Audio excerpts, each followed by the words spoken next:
చౌదరి గారు, అన్నా మీకు అభినందనలు. కొత్త బ్యానర్ స్టార్ట్ చేసినందుకు శుభాశీస్సులు. Thank you. బొమ్మరిల్లు బ్యానరు మార్చడానికి కారణం ఏంటి? బొమ్మరిల్లు బ్యానర్ మార్చిందని ఎవరు చెప్పారు ఫస్ట్? అంటే ఈ న్యూ టాలెంట్ రోడ్స్ అనే బ్యానర్, కొత్త బ్యానర్ స్టార్ట్ చేశారు కదా. బొమ్మరిల్లు బ్యానర్కి ప్రొడ్యూసర్ నేను. ఓకే. నేను ఓన్లీ దీనికి కూలీ పని చేస్తున్నానన్నా. ఓకే. వినాయకరావు గారు, మీరు అల్లూరు సీతారామరాజు ఊటీలో షూటింగ్కి వెళ్ళి రామారావు గారిని ప్రశ్నించారు, రాజకీయాల్లోకి వచ్చారు. మీరు కొత్త ప్రశ్న వేస్తూ నన్ను దేనికి పంపిద్దామని చూస్తున్నారు. అయితే ఏంటంటే అన్న, ఆ బొమ్మరిల్లు బ్యానర్కి నేను ప్రొడ్యూసర్ని, దర్శకుడిని కూడా. ఆవిడ సమర్పిస్తారు. ఈ బ్యానర్ ఏంటంటే ఆవిడి full time producer with the support, backing support of her friends, America friends ఆవిడకి సపోర్ట్ చేస్తుండగా ఆవిడ వాళ్ళ త్రూ ఆవిడ ప్రొడ్యూస్ చేస్తుంటాను. సో దానికి ఓన్లీ నేను మాత్రమే ప్రొడ్యూసర్, నేను డైరెక్షన్ మాత్రమే చేస్తుంటాను. ఓకే. తర్వాత ఉద్దేశం ఏంటంటే ఏమీ లేదు. అది ఉద్దేశం ఏంటంటే మధ్యలో 3, 2, 1 ఏమీ లేదు. ఓకే. మీరు ఎన్టీఆర్ అభిమానం సంగతి అందరికీ తెలిసింది. పర్టికులర్గా పాతాళ భైరవిలో ఆ గెటప్ స్టిల్లు దీనిలో వాడుకోవటానికి ప్రత్యేక రీజన్ ఏమైనా ఉందండి? అది దాంట్లో ఏం లేదు. ఇలాంటి ఆలోచన వచ్చినప్పుడు తనకి న్యూ టాలెంట్ రోర్స్ అని సినిమా ద్వారా కొత్త ప్రతిభ గర్జిస్తుంది ఇక్కడ అన్నప్పుడు, ఆయన ఎర్లీ డేస్లో ఒక ఈ సినిమా తర్వాత నుంచి ఆయన స్టార్గా పరిణామం చెందారు. ఈ సినిమా టైంకి ఆయన కొత్త ప్రతిభలాగానే ఉన్నారన్నమాట. కొత్త ప్రతిభకు ఒక ఇన్స్పిరేషన్ లాగా ఉండాలన్న ఒక ఉద్దేశంతోనూ పెట్టాం అది. అప్పటికి ఇంకా దీని తర్వాత సూపర్ స్టార్ అయ్యారు ఆయన. ఈ సినిమాతో స్టార్. ఓకే. వైఎస్ గారు సార్, ఇక్కడ అన్న కంగ్రాచులేషన్స్. పేరు, మీ పేరు చాలా ప్రాముఖ్యం చెందిందన్న. టోపీ మార్చినా కూడా మర్చిపోతారు మళ్ళీ. ఓకే సార్, చెప్పండి అన్న. సార్, మీరు మొత్తం నందమూరి హీరోస్తో చేస్తున్నారు. అంటే హరికృష్ణ గారు, తర్వాత బాలకృష్ణ గారు, ఆ తర్వాత ఇప్పుడు జానకిరామ్ గారికి అబ్బాయి మధ్యలో ఇప్పుడు ఒక నిమిషం అండి. ఫస్ట్ మీరు అడిగిన దాంట్లోనే మోస్ట్ నేను ఎవరు ఫ్యాన్ అండి? Rapid fire. నేను ఎవరు ఫ్యాన్ని? ఎన్టీఆర్ గారి ఫ్యాన్. నాకు ఎవరు ఇచ్చారు బ్రేకు? ఎన్టీఆర్ గారు. అక్కినేని గారు. అక్కినేని గారు ఆపోజిట్ కాంపౌండ్ కదా.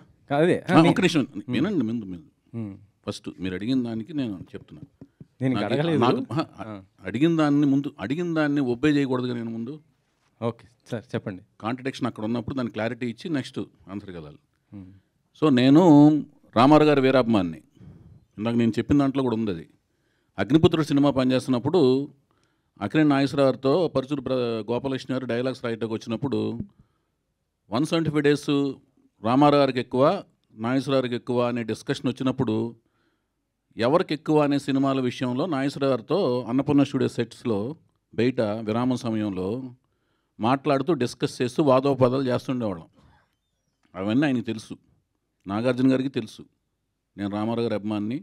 తర్వాత బాలకృష్ణ గారికి అభిమాన సంఘాలకి లెటర్స్ కూడా, బాలకృష్ణ గారికి అభిమాన సంఘం పెట్టి మద్రాసు వెళ్ళి అభిమాన సంఘం లెటర్స్ అన్ని కూడా నేను కండక్ట్ చేశానన్న విషయం తెలుసు. సో వాళ్ళు నాగార్జున గారు అవకాశం ఇచ్చారు నాకు. తర్వాత నాగార్జున గారే హీరోగా అవకాశం ఇచ్చారు. తర్వాత నేను సొంత బ్యానర్ పెట్టుకుని అప్పుడు నేను వెళ్ళి హరికృష్ణ గారితో సినిమా తీసా. తర్వాత నాకు ఎవరు అవకాశం ఇచ్చారని మూడో సినిమా మహేష్ బాబు ఇచ్చారు.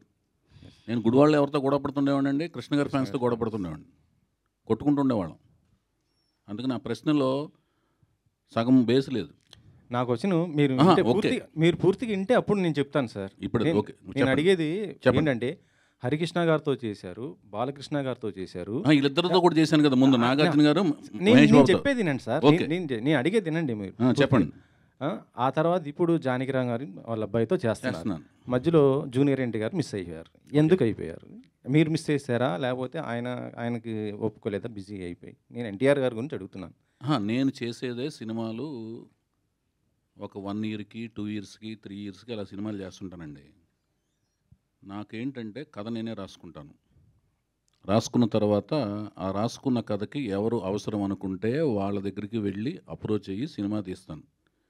అందుకని ఈ బస్సు దిగి ఇంకో బస్సు వెంటనే ఎక్కేద్దాం అనే తాపత్రయము, కంగారు లేదు లైఫ్లో. నేను ప్రేమ వివాహం చేసుకున్నా. ప్రేమ వివాహం చేసుకున్న తర్వాత ఏమవుద్దండి, భార్య పట్ల విధేయతను, బాధ్యత, కుటుంబం, వాళ్ళతో కూడా సరదాగా తిరుగుతుంటాను. ప్రపంచాన్ని కళ్ళతో చూడటం కంటే కూడా టీవీలో చూడటం కంటే కూడా కళ్ళతో చూడాలి, కాళ్ళతో నడవాలని కొంటాను ప్రపంచంలో చూసే ప్రదేశాలు. సో అవన్నీ చూస్తూ ప్రపంచంలో అన్నీ తిరుగుతూ నేనే కథ రాసుకుని నేనే సినిమా తీసే ప్రాసెస్లో చాలామంది దగ్గరికి వెళ్ళే అవకాశం తక్కువ.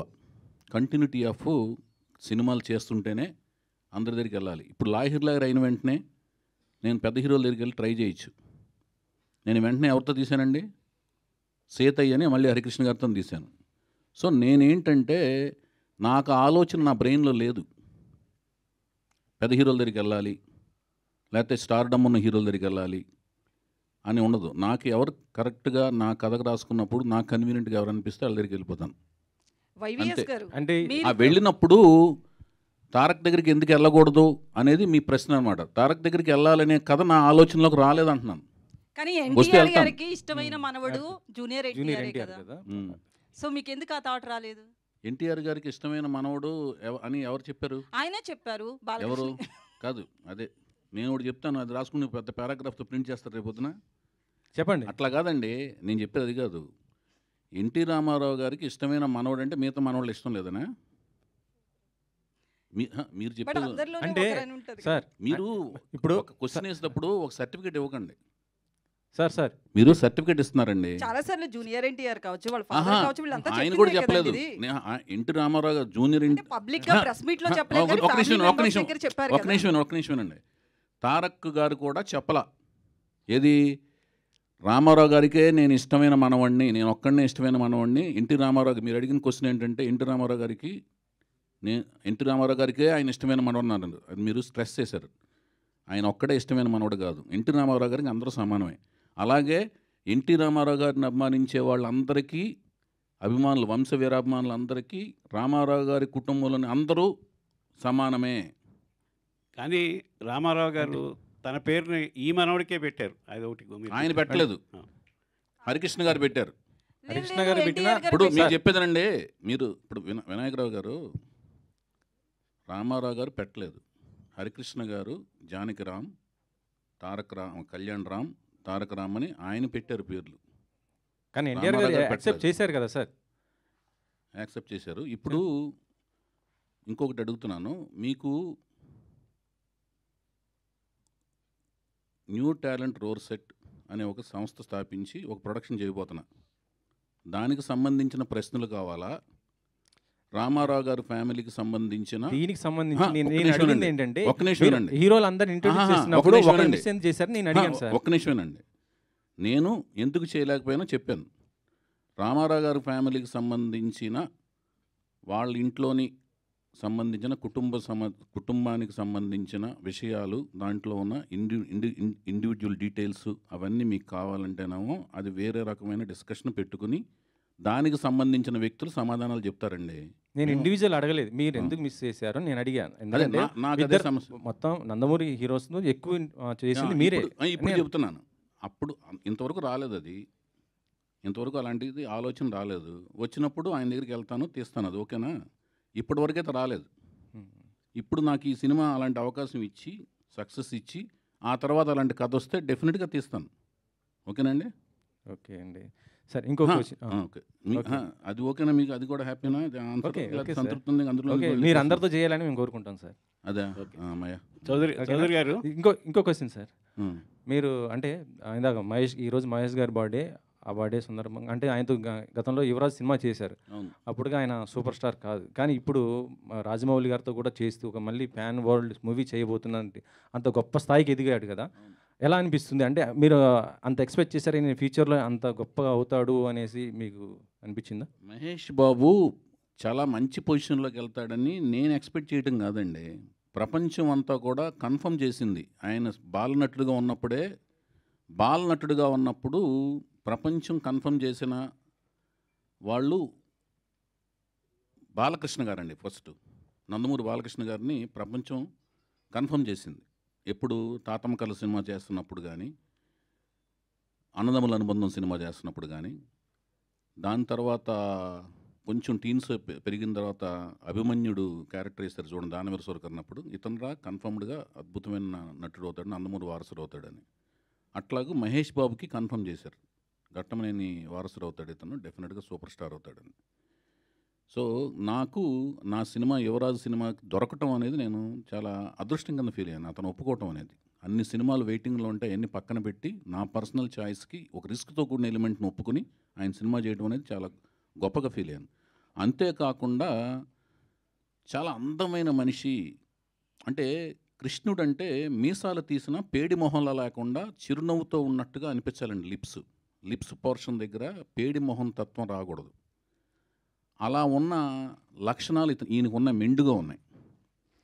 అందుకని నేను పట్టి మరీగా యువరాజ్ సినిమాలో కృష్ణుడి గడపలో ఆయన ఏంచి రిక్వెస్ట్ చేసి ఆయన ఎంతో ఒప్పించి కృష్ణుడి గడపలో చూసుకున్నాను ఆయన్ని.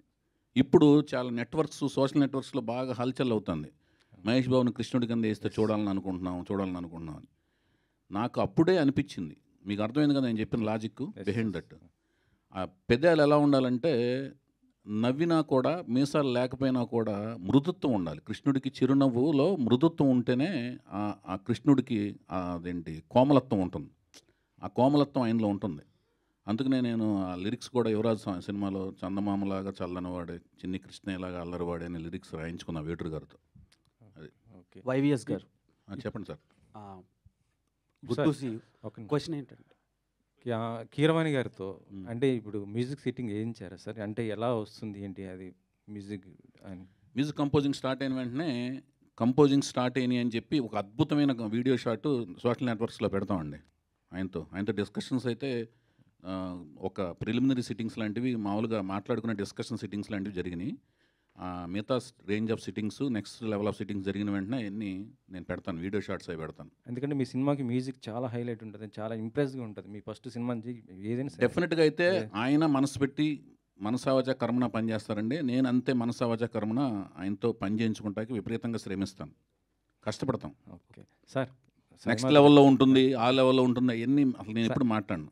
సార్ సాయిమాధవ్ గారు, ఈ సినిమాలో అంటే డైలాగ్స్ ఎలా ఉండబోతున్నాయి? ఎందుకంటే RRR లాంటి ఒక మూవీకి మొత్తం మీరు చేసిన ఏ డైలాగ్ అయినా పవర్ఫుల్ డైలాగ్లు ఉండబోతుంది. ఇప్పుడు ఒక మంచి డైరెక్టర్తో చేస్తున్నారు కదా, డైలాగ్స్ ఏ విధంగా ఉండబోతున్నాయి ఏంటి అసలు? ఖచ్చితంగా బాగుంటాయండి. ఎందుకంటే కథలో అవకాశం ఉంది, మంచి డైలాగ్స్ రాసే అవకాశం ఆ కథలో ఉంది. కథ వినగానే నాకు అనిపించిన ఫస్ట్ ఫీలింగ్ ఏంటంటే కథ బాగుంది, ఈ సినిమాకి నేను బాగా రాయొచ్చు, నేను కూడా కనిపించవచ్చు అనేటువంటి ఆలోచన ఆ కథ నాకు ఇచ్చింది. ఖచ్చితంగా డైలాగ్స్ బాగుంటాయి. త్వరలో రిలీజ్ కాబోతున్న గేమ్ చేంజర్ కూడా మీరు మంచి రాశారు కదా, అవును. ఆ డైలాగ్స్ ఎలా ఉండబోతున్నాయి? ఖచ్చితంగా బాగుంటాయి సార్, అద్భుతమైన డైలాగ్స్ ఉంటాయి ఆ సినిమాలో. వైవిఎస్ గారు, సో హలో అన్న చెప్పండి. సో క్వశ్చన్ ఏంటంటే మొన్న ఒక లాస్ట్ ప్రెస్ మీట్లో అదే మీరు ఇంట్రడ్యూస్ చేసిన హీరో మీద ఒక కామెంట్ చేశారు. ఎవరండి? రామ్ గారి మీద. దేవదాస్ మూవీకి కామెంట్ నేను చేయలేదు, తమ్మునైల్ కామెంట్ చేసింది, ఏం కాదు. సో తమ్మునైల్స్ అనేవి మా జనబాహుల్యంలోకి వచ్చేసినాయి, అవి కూడా ప్రాణాలు ఉంటున్నాయి. అవి ప్రాణం పోసుకుని, పురుడు పోసుకుని, ప్రాణం సంతరింపజేసుకుని అవి సో వికృత రూపాలే తిరుగుతున్నాయి మనుషుల మధ్యన, గోస్ట్ లాగా.